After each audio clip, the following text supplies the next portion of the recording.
and I knew none of it. I hadn't got a clue. And at that moment, I was absolutely terrified because I couldn't remember, but I knew that I knew it. Cue music. Places, everybody places. We're starting in 3, 2. Welcome to the Autoimmune Hour, where we look at the rise of autoimmune disorders. I've brought together top experts that range from doctors, specialists, nutritionists, researchers, and even those recovering from autoimmune to bring you the latest, most up-to-date information about autoimmunity and how to live your life uninterrupted. Thank you for joining us here on the Autoimmune Hour with Sharon Sayler. Now, we don't want you to worry about taking too many notes, so you can join the Autoimmune Hour's Courage Club, and we'll send you the transcripts and show notes from every episode. Sign up now at understandingautoimmune.com.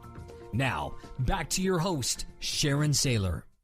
Welcome, everyone, to the Autoimmune Hour, Surviving to Thriving with Sharon Sayler. And oh my goodness, it's Friday night, 7 p.m. Eastern Time. Always excited to be with you for another episode of the Autoimmune Hour.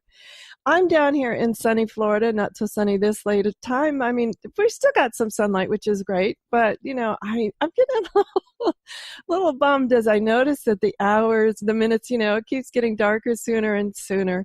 I was in Europe, 3 or 4 weeks ago, and I was out at 10 p.m. and it was still light. And you know what's fascinating to me is how great I felt. I mean, it was like, wow, I had so much energy at 10 p.m. And now I'm starting to feel sort of that hibernation thing coming on. I'm like, oh my gosh, it's only 7 p.m. Still light out, but it's changing. And tonight I am thrilled because I have been after this guy to get him on the show because he is absolutely awesome.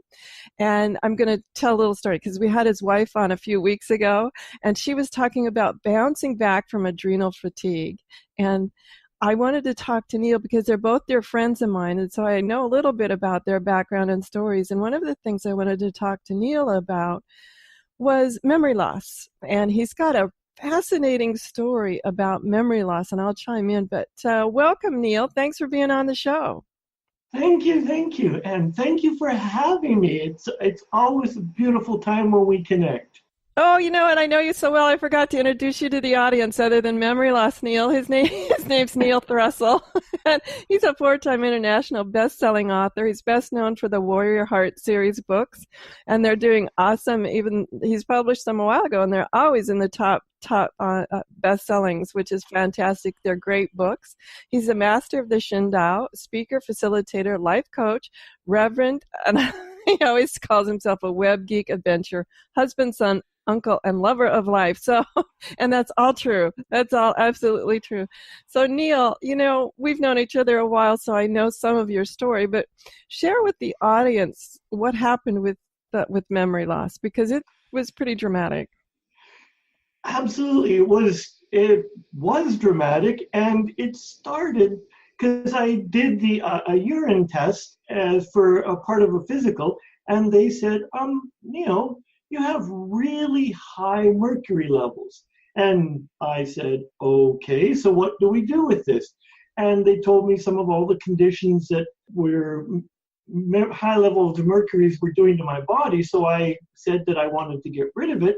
And part of it was removing my amalgam fillings. I was a rotten kid when it came to my teeth in my youth. And I was too excited about life, so I forget to brush my teeth, or I didn't, and I ate candy. I didn't really look after my body. At that point in time, I hadn't figured out my body is a temple, as opposed to my body was just another place for sugar.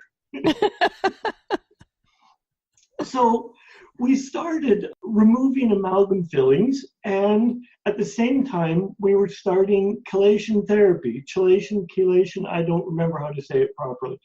And the medical profession that I was dealing with said, Neil, and they said very clearly in all the paperwork I signed, do not do this in the same week. This could have catastrophic effects for you. And I went, yes, sir, okay. Well, fast forward to June 12th, 2012, I have my dental appointment, and I get a huge back molar removed. So when they remove the amalgam filling, as careful as they are, they still cause mercury to go through your blood work. Then so that was a Monday. On the Tuesday, I go in for an injection, chelation therapy. They inject this chemical into your body to release the mercury from wherever it's being stored in. And then I'm supposed to drink lots of water so that I can pass it. Well, the mercury settled in the softest tissue in me, which was the kidney. My brain. Neil, you always crack me up. And I only know this because and it was terrifying because I've been doing martial arts for almost 3 years at this point in time. And every Tuesday we practiced a pattern.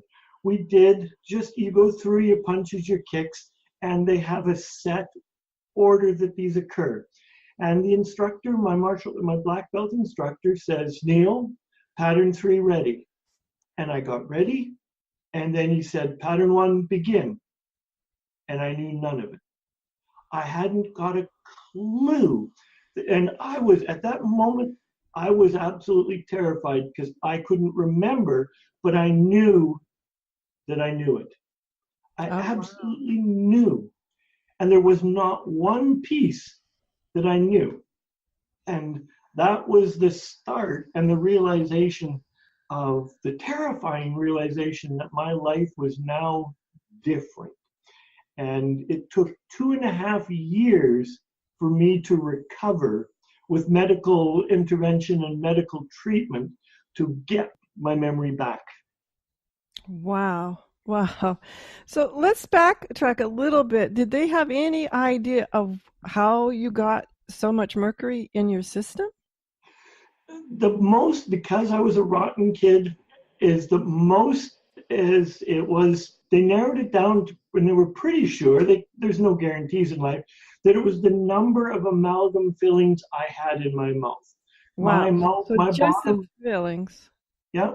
Thinking of how many people, we'll just generally throw this out there, Neil's in my age, I've had all mine removed too, but had amalgam fillings as a kid. It was the standard. That's what you had. And I'm thinking of how many people I had more than several as well.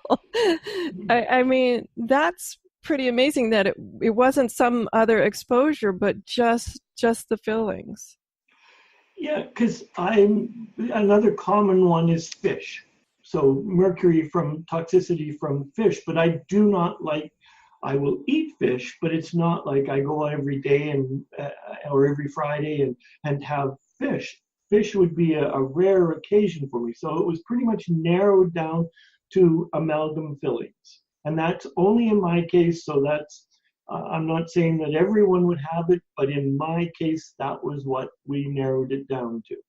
Wow, that is amazing. Yeah, there are plenty of ways. People that work in the chemical industry are sometimes exposed to it, all sorts of ways to get exposed to. And it's not just mercury, is it? It's also known that they call it a combination of heavy metals sometimes. Yours was due to mercury, but people can have more than one metal contaminant. Yes.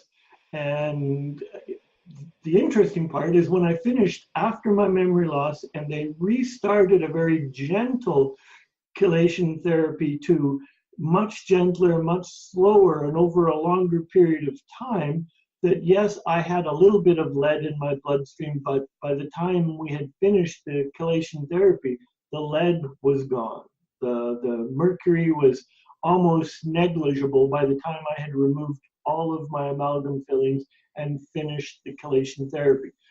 But that only took 3 to 6 months for the therapies to remove that out of my body, but it still took almost 1.5 years, 2 years after that for my brain to remap its memory where these memories were stored and to be able to access it to. Well, that's awesome that you were able to restore it. I'm thinking of how many people have memory loss that's complete. Now, I'm not sure what they'd call your memory loss. I had some of the drugs I took during the early recovery phases from my autoimmune condition caused short-term memory loss. I still had long-term, I could remember patterns, I could remember my children, I mean, things from my... Oh, that's good, that's good. Yeah, it's good. I could remember past and people I had known for a long time. But what I couldn't remember is if you and I had just had a phone call and I had agreed to do something, I'd hung up and I was like, who was I just talking to? And I know I agreed to do something. What did I agree to do?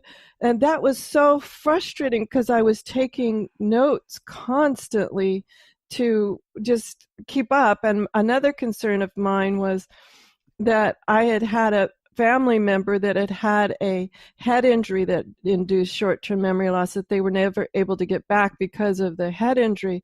And so I combined that with a fear on top of it that, oh my gosh, what if this is permanent? What if this is not going to go away? Thank heavens, got off the meds. And as you, it didn't take 2 years, but as same as you, it took a while for the brain to recover, but knock on wood, it's recovered. Yeah, I feel your fear because when you, for me personally, when I didn't know what I could and could not trust in those first couple months, it was terrifying to the point of that, yeah, we could have a perfectly great conversation. I could turn around 3 times and sit right back down in front of you and go, hi, my name is Neil. Wow. Yeah. I could remember people I knew, but if I had just met them, forget it. I would have that same response because mine was all about the very short term. Oh my gosh.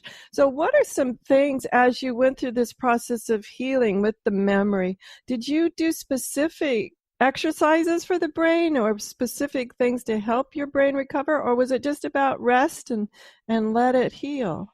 One of the first things that I was told, water, water, water, water, water, is so that it allows all to keep my brain hydrated and allow the toxins to flush from my body. The other thing was make lists, any kind of list. If I in any kind of order to a document, if I made a list and put it into any kind of order, and then take it out of order and put it back into an order. Any kind of cognitive exercise was just, I love puzzles, like crossword puzzles. Even if I couldn't finish them, it was like, who cares? Spend 2 minutes a day just doing a crossword puzzle to get your brain to think. Wow.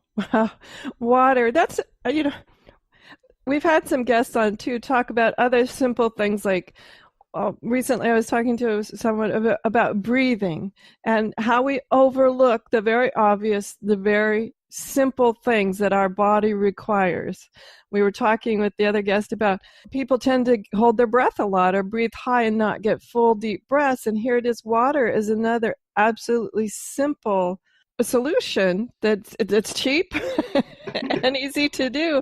But how many of us are walking around severely dehydrated even if we don't have injury to our brain?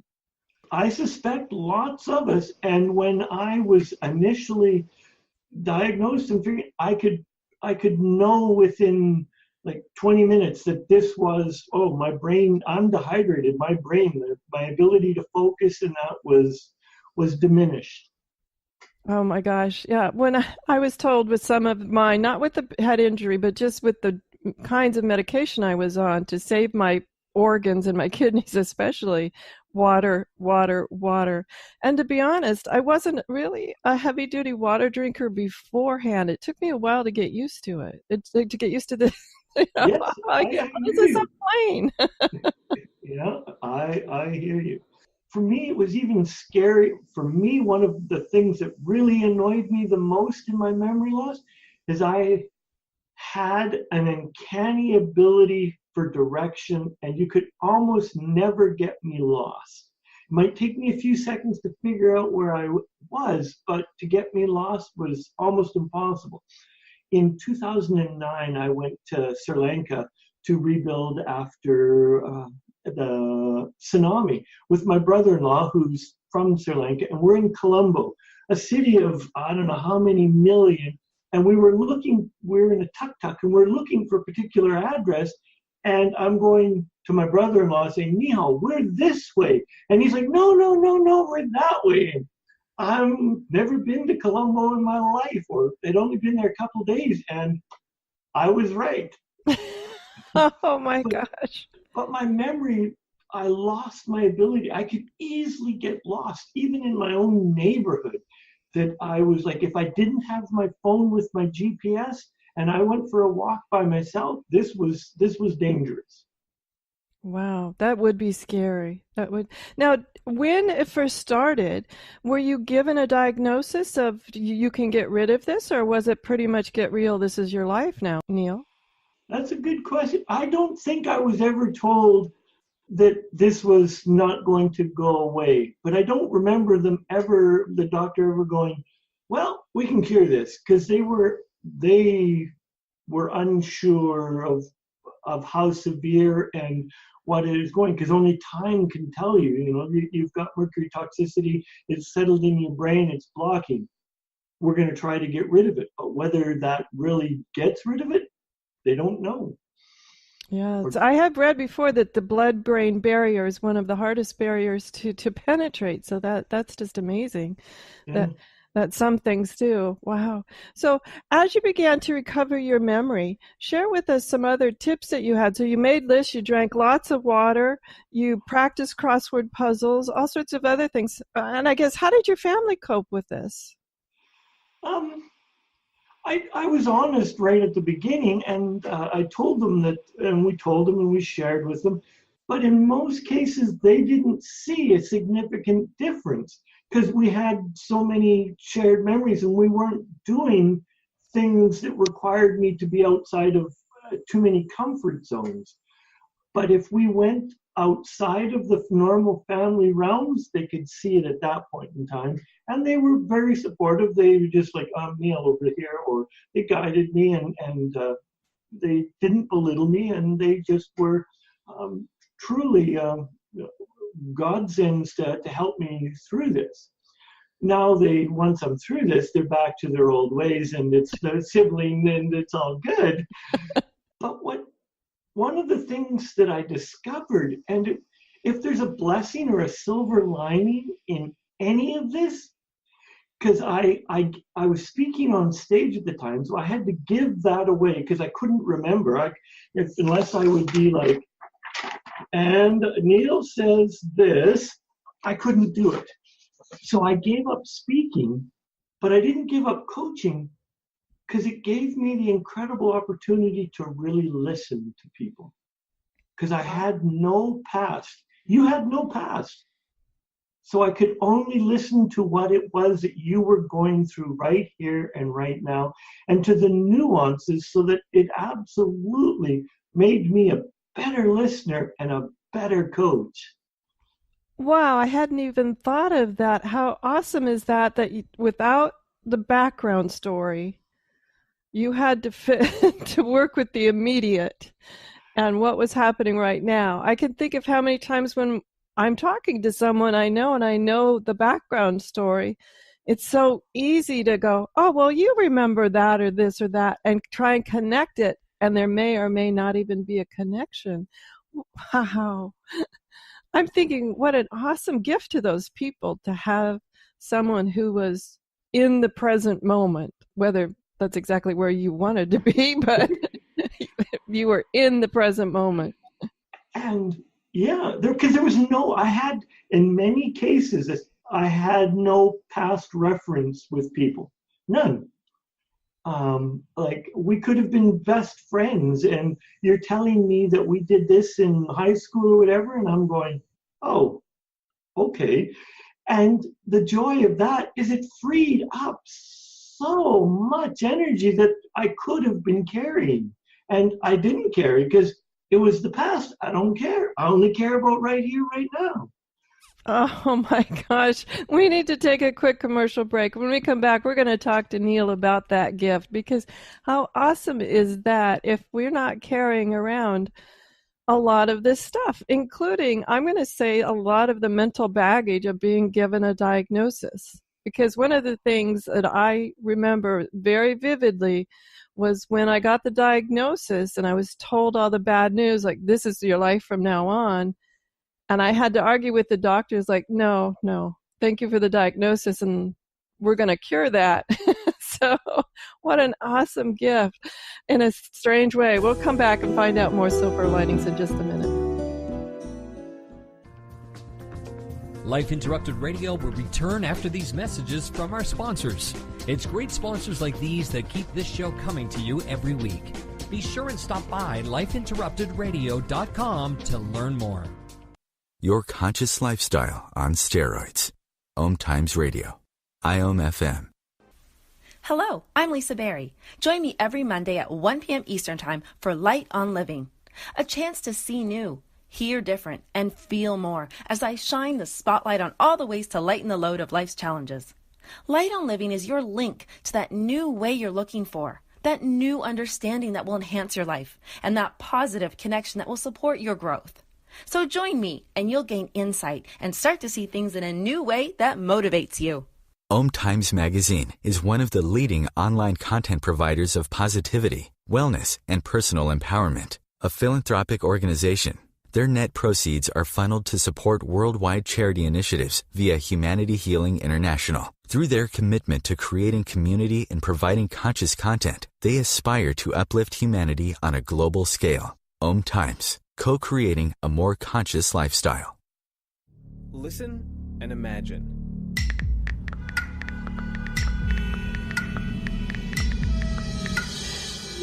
It takes 5 seconds to send a text, and for those 5 seconds, you're driving blind. Life is worth more than a text. Stay alive. Don't text and drive.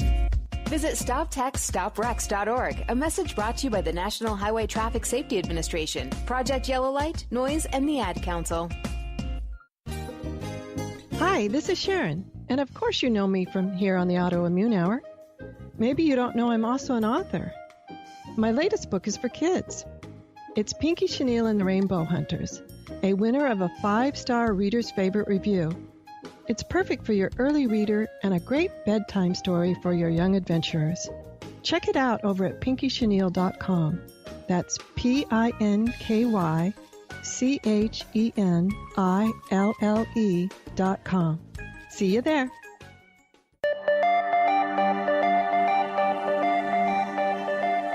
Welcome back, everyone, to the Autoimmune Hour, Surviving to Thriving. And I'm so happy to have my friend Neil Thrussell here. And he's a 4-time international best-selling author, including the Warrior Heart series. He's a master of Shin Dao, speaker, facilitator, life coach, reverend, web geek, adventurer, husband, and on and on. And you know, we've been sharing, because he's just an awesome guy, as you've been hearing. We've been talking about when he suffered a sudden catastrophic memory loss. And as Neil is one of these people, let me share a little secret with you. Neil's one of these people that sees the silver lining in everything. Every time I talk to him, he's always got, yes, and it's always a wonderful silver lining. And he was sharing the silver lining about, with memory loss, it forces you to be in the present moment. It forces you to do a lot of interesting things. Neil, share us with this some more. I'm thinking about, have you figured out ways, since you've been through that process, and I know you do a lot of thought on meditation and mindfulness, things like that. Have you figured out some ways now to still stay in the present moment, knowing what you know? Once your memory came back, was it hard to stay in the present moment and not sort of drift off into, oh, I remember this and I remember that? Absolutely it was, because the ego wants to kick in. I remember, and you were wrong, or whatever. Then I just went, but I miss that presence. I miss that real heartfelt connection.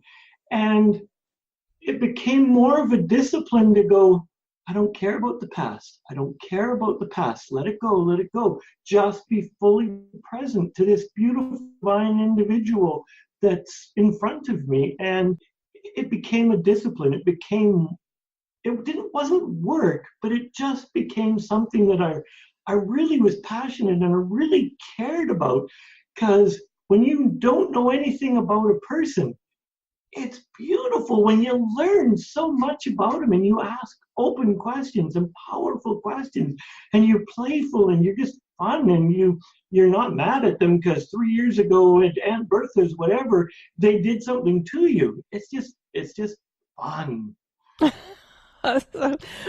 So share with us a couple of things that you do to bring yourself back, because I know in my technique, in my practice of mindfulness, I have some tips to bring myself back to that moment, because sometimes the grocery list wanders through. So what couple of tips do you have that you can share with people to bring them back to that point of where you're just truly intentionally listening to that one person right in front of you? I usually ask myself, is there anything more important in my life than what is right here and right now? And then and this is really quickly, and then if this person was to die, would I feel bad about missing this conversation?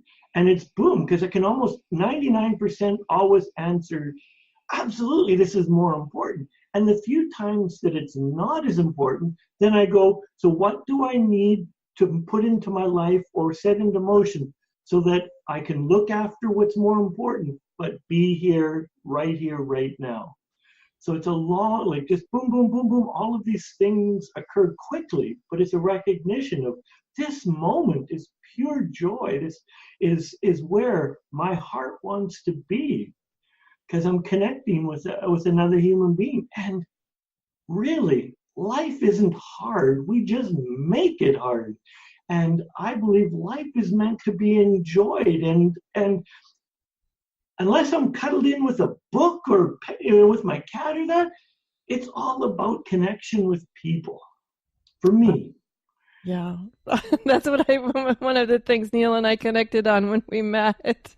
And let's talk about this idea of life isn't hard. I've run into a lot of people, and my autoimmune condition switched from surviving to thriving when I started to look at past traumas, past dramas, things I was still holding on to, even if I thought I had gotten rid of them.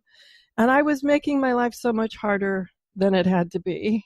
So let's talk about how we see people and how you coach people through these times when you go, goodness sakes, they've got a lot of baggage.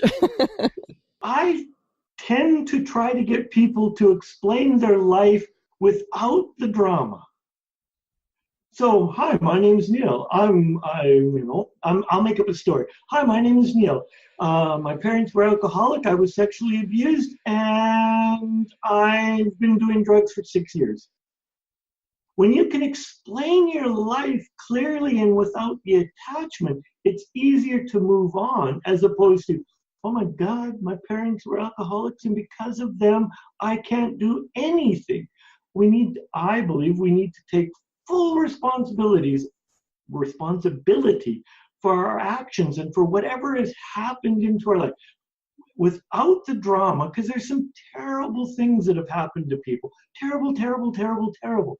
And we need to recognize it, maybe not honor, but just be cognizant that it's there. And then the next piece is move on and get past it. Life is meant to be lived in the now, not in the past and not in the future. It's meant to be lived right here, right now. So if we're worried about what could be and what should be, we're not here. So everything that I try to get people is into their heart and into the right here and right now.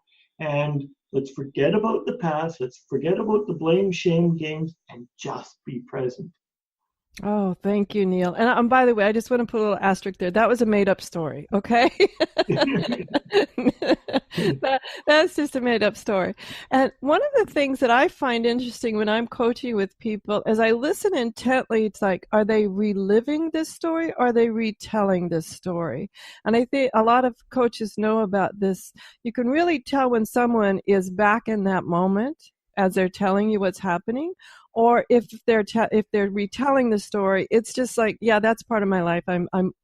That is part of what made me up. But the silver linings are, or the gifts are, the life lessons are. and be able to bring it into the here and now without all that drama and all that attachment to it. And I think that's one of the critical things in listening, is to be able to help someone and know, oh my gosh, are they back there? Even though they're here with me physically, are they back there in that moment still being re-traumatized? My clients that I attract are the crazy ones and the adventurous, the extroverts, the ones that'll run to a cliff and look down that we're 50 feet above a river and we know that the river is deep, and we'll go, you want to jump? Let's go! And we jump. As opposed to the ones that are standing at the end and going, well, I wonder how deep the water is. I wonder if it's cold, whether, and all of this. So the people that I traditionally coach are really the experts, the risk takers, the crazy people that, well, we might end up in hospital, but we're having and living life to the fullest. And that's why I put that adventurer part in there. And thank goodness we have a wide variety of coaches. Some of the people who like to stand on the cliff and guesstimate the depth. Absolutely. And for those, there's beautiful coaches and people out there that will, for that, like, that's not within my, like, when I'm coaching, you get one, two, oh, we're going to go? Okay, let's go. Are we going to go? Go. And then if not, well, we could be done. I recognize that people have fears and they get stuck, and we sometimes need to work through those blocks. But I attract people that are willing to go, okay, Neil, I'm scared, but let's go. I love that about you, Neil. What are some of the things when people say they are scared? What are some of the things that, I know about fear is just, getting stuck with thinking that fear is real. What are some things that, because I know when I got my diagnosis, I was really scared because I didn't know anything about it. I mean, well, when I first heard the word, the ignorance was bliss part was like, wow, that's a big word. I don't even know how to spell it, let alone Google it. But after that, once I read about it, fear kicked in. What are some tips that you have for people when they have that moment where fear kicks in, that they're able to shift and go, okay, let's go? One of the easiest, and it makes no sense, but you're not alone. Never feel that you're in any of this alone. Somebody will walk the journey with you. Somebody, you may not be someone you know, but somebody is walking that journey with you and will always be there for you, whether it's a first responder or somebody. So first, it just sounds crazy so you're never alone. So even with knowing that, it sometimes can lessen your fear. For second piece, it's just back to what you had said before. Breathe. Take a deep breath and reel the little mind in all the million possibilities that it's going. You've got this and this and this and this and this. Bring that in and breathe. Bring the calm into it. And then start your research. Find the experts' opinions. Pick up. If you've got diagnosed with any kind of medical condition, meditation is beautiful for bringing in the little monkey mind and going all over the place. Bring in meditation, bring in breath, and make sure, it doesn't matter what the diagnosis is, bring fun into your life. Make sure you're having some form of fun. Doesn't matter. You could be diagnosed with terminal something. There's still an opportunity to enjoy whatever you have left in your life. Oh, that's so true. And a couple of things came to mind when you said you're never alone. I appreciate that because at first it was hard for me to ask for help. But once I started asking for help, it was interesting for me where people go, thank goodness you asked, because I didn't know what to do. I didn't want to intrude. I didn't. And thank goodness you said something. I'm happy to go get the groceries. I'm happy to do this. I'm happy just to sit with you. But it was all about me taking that first step just to ask sometimes. Sometimes people intuitively know, but there are a fair amount of people that don't. They're just like, oh, I don't know if I should intrude. I don't know what I should do. And yeah, I can say when I was in the throes of my catastrophic memory loss, I was the driver of almost every time. But when I was in the throes of it, I was no longer the driver. I had to ask for people to take me places.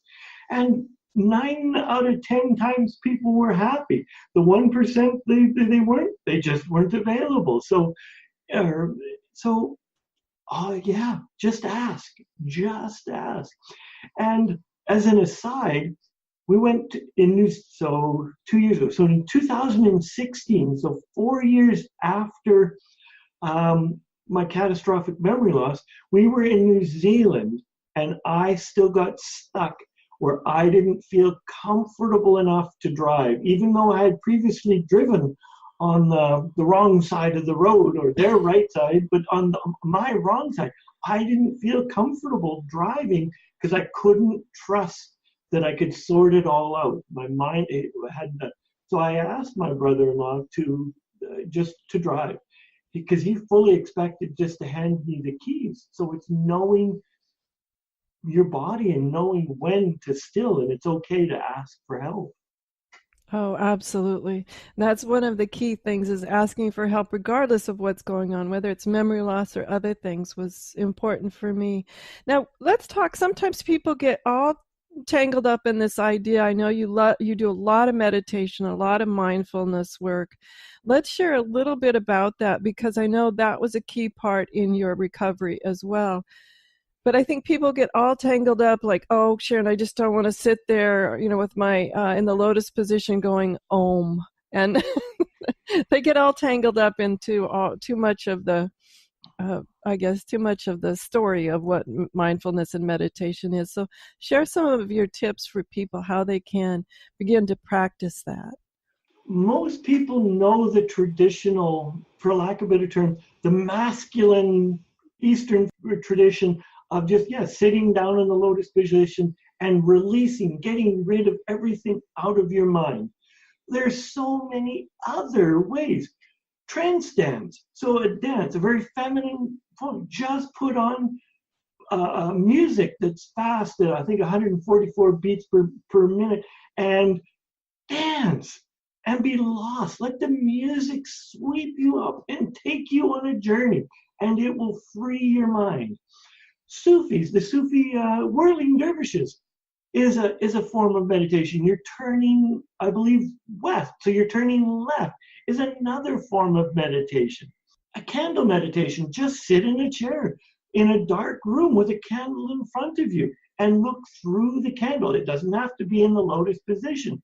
Just sit and listen.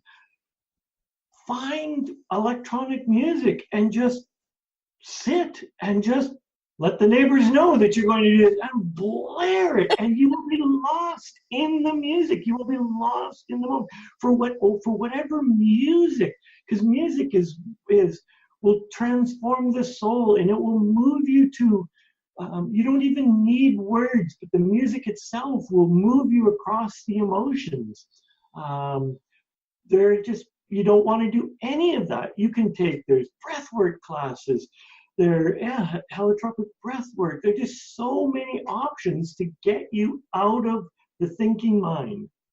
Oh my gosh. One of the things you said about the music, and I had to laugh, because as a child of the rock and roll era, I don't know if it's 144. I don't know anything about that part of music. I just know there are certain songs that I turn on full blast and just listen to it. And it's from my teen years, but it has some sort of trance-like effect on me that I just turn these few songs on full blast.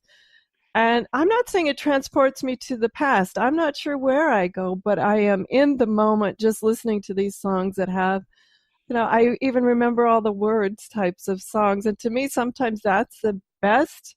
I won't call it meditation because I'm not sure it really is, but it's the best release.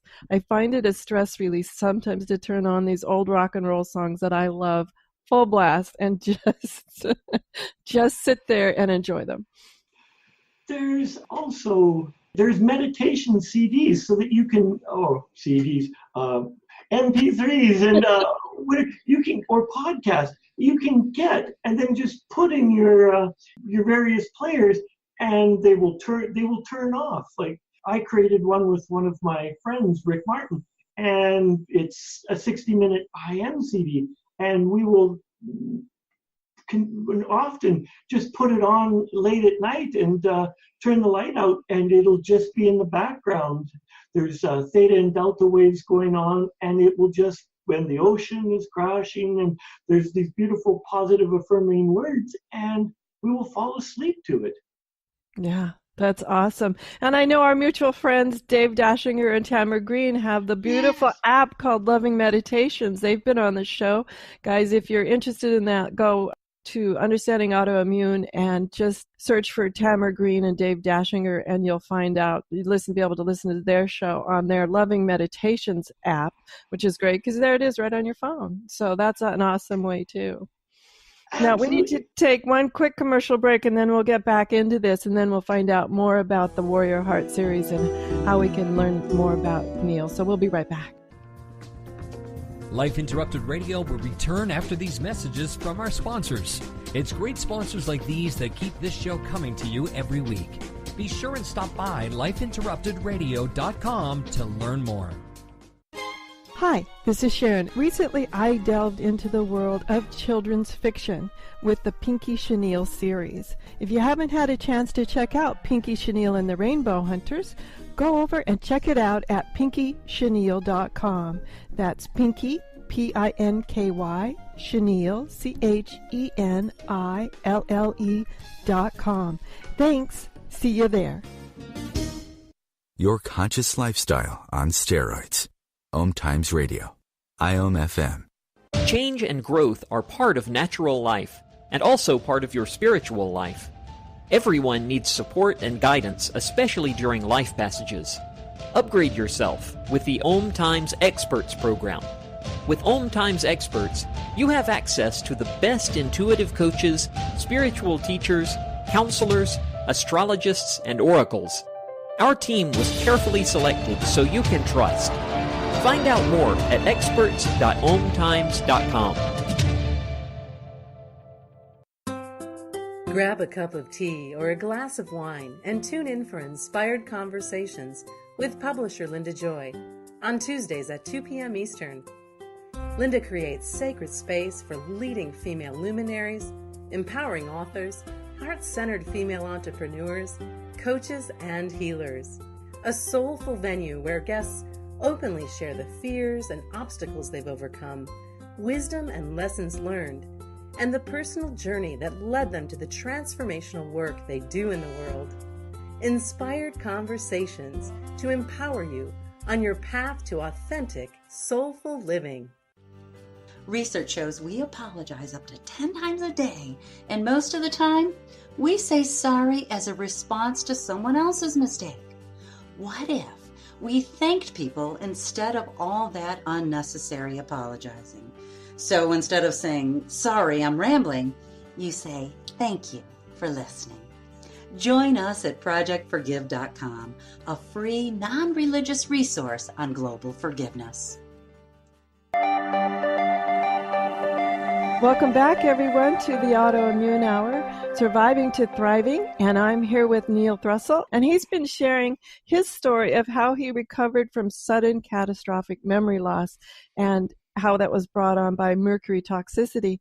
And Neil, before we had to take that quick commercial break, we were talking about meditation, and I want to talk about that. And then I also want you to share a little bit about the Warrior Heart series, because that's just an awesome series, just always in the best-selling area. Thank you. Everyone has the opportunity and ability to do some form of meditation. Some form doesn't have to be the traditional meditation. Everyone is capable of mindfulness. One of the simplest things we can do for mindfulness as a practice is slow down our eating. Taste what we're putting in our mouth. So if you normally take 5 big gulps to chew a hamburger, take 20 and really savor it. One of the most fun is when it's dessert time. Really savor whatever it is that you're going to have for dessert. You know, it might sound weird or crazy, but close your eyes and just experience this dessert. It's funny that you say that, Neil, about eating, because I hadn't thought of that as a mindful practice. But early into my diagnosis, they wanted me to help heal my gut. One of their recommendations was slow down your eating, chew to get the enzymes of the salivary glands and all of that going. So this is awesome that not only are you healing your gut, but you're keeping yourself mindful at the same time just by slowing down your eating. Now, tell us a little bit about The Warrior Heart. Started the series several years ago, but it's always in the top sellers. Yeah, I actually released the first book, A Warrior's Heart, The Awakening, in May of 2012, a month before I started my I experienced catastrophic memory loss. I was in the throes of writing book 2 for A Warrior's Heart, Perseverance, in the midst of a catastrophic memory loss. So I'm doing interviews for A Warrior's Heart, The Awakening, and writing a book, both at the same time, which I couldn't remember what I wrote in either case. So I have read A Warrior's Heart Awakening probably 50 times, and I still love it. And my A Warrior's Heart Perseverance was the book I was writing. The second book, I couldn't move on till I read all of what I had previously written, and then I could write some more.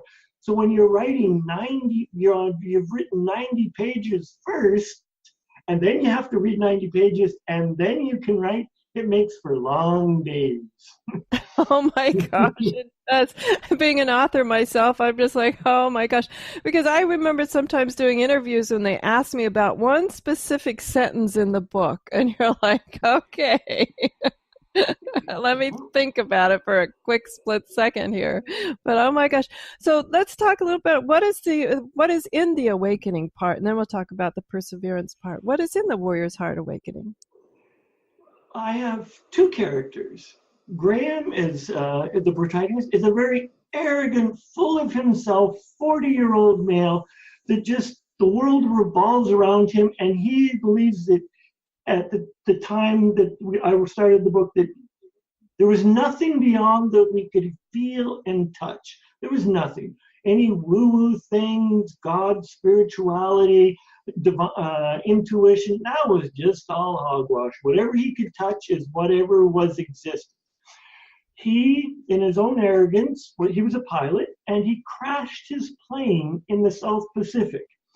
And he did a miscalculation on his fuel, but somehow he was drawn, he didn't know why, but he was drawn back to go to the island. He discovered he was missing something in life. And so he wanted to go and find himself. So he goes back to the deserted island that him and his co-pilot had crashed the plane on. And as they're on the island, I introduce a character who everyone now affectionately calls Master Akio. And Master Akio was a Japanese World War II survivor, which was a work of art with the help of the Axis and Allies War Forum guys, because the book takes place in the Marshall Islands, and there was no possible way that the war historians would say that this could occur. So I was set upon a task to make my fictional book actually a premise that they could support.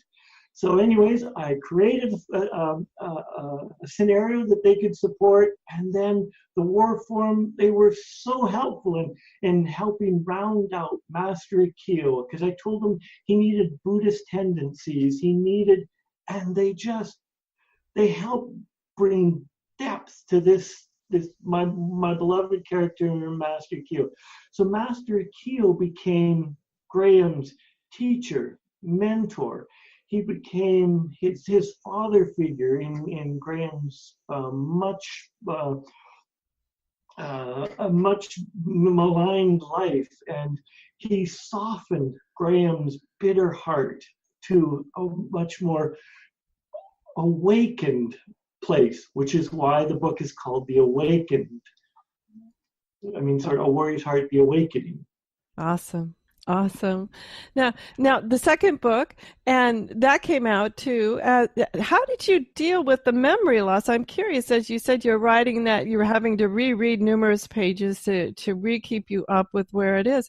I'm just super impressed because I know how hard it is to write a book, and when you don't have memory loss, to stay up on it. And I can't imagine having to reread all of those pages each time you came back to add more to the book. What are some tips you have for that? I mean, I'm just totally stunned on that. Copious notes, but the part is I don't know where anyone's the listeners or your viewers that spiritual practices are, but the book, I was just the instruments, the typist. The book came through me, and so once I understood where it was, I could start the story, and then it just came through me. And so every time I would read my 90 pages, it would just come through me, and it flowed out of me. So yeah, it was like the divine just took over, and the book wrote itself. I just happened to be the painfully slow typist too. And guys, the books read like that too. It's awesome. And I could so relate because my Pinky Chenille series, I woke up at 2 a.m. and the whole book was in my head. Now, granted, Neil, that was only 790 words. So totally different experience than channeling an entire series of books. We have about 5 minutes left, and I want the audience to know more about you and how they can get a hold of you. And also just briefly tell us, what is Shin Dao? Shin Dao. Shin is the Japanese word for heart. Dao is the way. So it is the way of the heart. I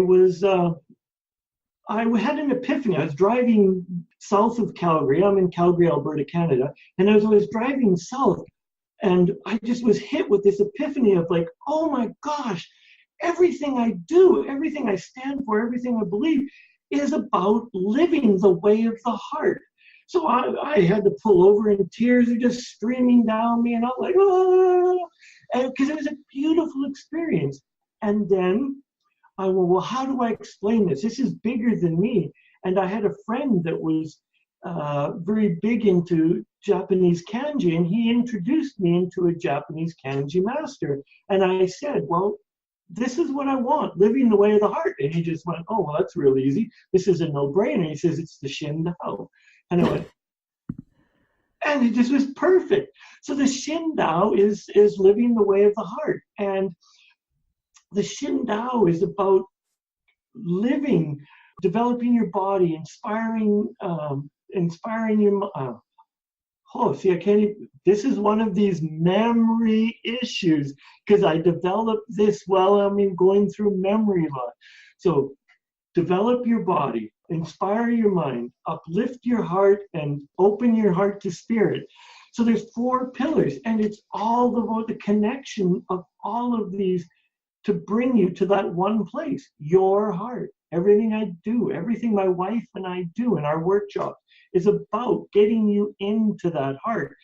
Because once you follow and live your passions, you're taking your brain along with you to look after all the logistics. But we traditionally in North America have it wrong. We think our brain is carrying us, and we put our heart secondary. And I believe when we follow our heart and use our brain as a way to pursue these passions and pursue what it is our heart's desire, life is phenomenal. It's blissful. And yes, bad things can occur. And yes, we all have bad days. And I think my record for a bad day is like terrible things have occurred. I had a friend commit suicide this past weekend. And it took me about a day and a half I'm not perfect, and I still subject to the tears and that, But life is meant, and I believe, meant to be blissful. It's meant to be lived full on, heart on your sleeve. Love like you've never loved before. Laugh like you've never loved before. Just live, live, live, live, live. Awesome. Awesome, Neil. Now, how can they get a hold of you? Give us your web address and other information about how people can find out more about your work. That is my idea about thriving. When I talk surviving to thriving, and so many people with autoimmune get stuck in the diagnosis, and it doesn't have to be. But share with us your web address because we're just about out of time. Shin Dao, SHINDAO.com. or neilthrussell.com, and you can get a hold of me in either place. It's wonderful, and thank you, Sharon, for having me on the Autoimmune Hour. Thank you, thank you, thank you. Well, thank you, Neil. You're always a joy. I look forward to seeing you soon in real life, in person again. Neil and I bump into each other on the speaking circuit quite often, and so it's always great. Everyone, be sure and go to understandingautoimmune.com, and you'll be able to find the transcripts there, including Neil's and his lovely wife Tina's as well. Her transcript is up there, and so be sure and check that out. And join us next time, Friday night, 7 p.m. for a brand new episode. They're always later in podcast and on the YouTube channel. So be sure and look us up on YouTube if you want to see Neil in video as well as listening to him in audio. And check us out over on Facebook, which is Facebook Life Interrupted Radio. So join us in all those great places so we can connect and share with us your stories. Everyone, have a great weekend, whatever your adventures. Enjoy. The information provided on lifeinterruptedradio.com is for educational purposes only. What you hear, read, and see on Life Interrupted Radio is based on experience only. The information presented here should never be used for any legal, diagnostic, or treatment purposes. Always seek sound legal, medical, and or professional advice regarding any problems, conditions, and any of the recommendations you see, hear, or read here on Life Interrupted Radio.